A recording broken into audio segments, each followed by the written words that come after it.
must have been one of, like, an early woman getting a master's degree. You were probably one of I the have no first. idea. Yeah. I don't know.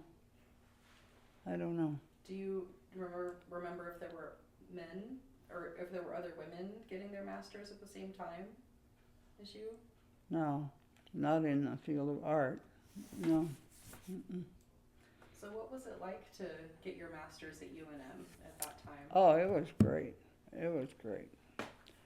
We lived in a dorm that was an army barracks right in front of the library, and this was left over from World War II.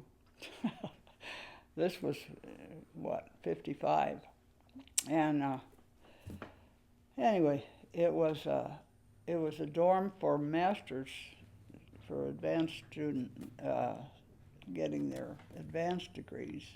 So they were a little older than the average, and they came from all over. It was an interesting group, and there were some Japanese, and there were some Argentinians. There were people from all over the world, and so it was a great people get together, and it has a sense of community. And we had potlucks and stuff within the dorm.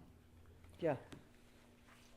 So I understand, so our class normally meets in the Hibbins Center at UNM, and I understand that you were Frank Hibbins' student. That I'm what? Were you one of Frank Hibbins' students at one time? Oh, yeah.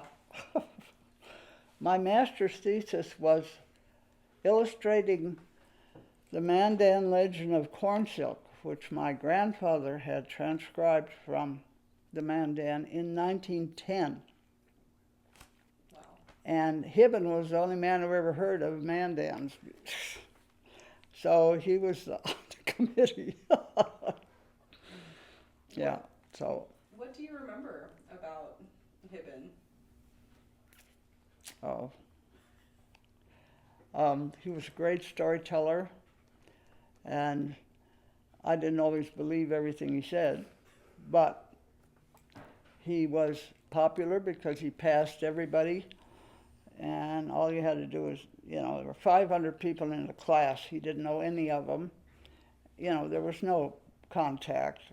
He was a good lecturer, good storyteller, and it was a free pass. Everybody took the class because they got passed, and so that was my impression of him. But he had a great rep, but he did some really rather unscrutable things that were not acceptable later on. But when he was there, he was very well thought of and a hero.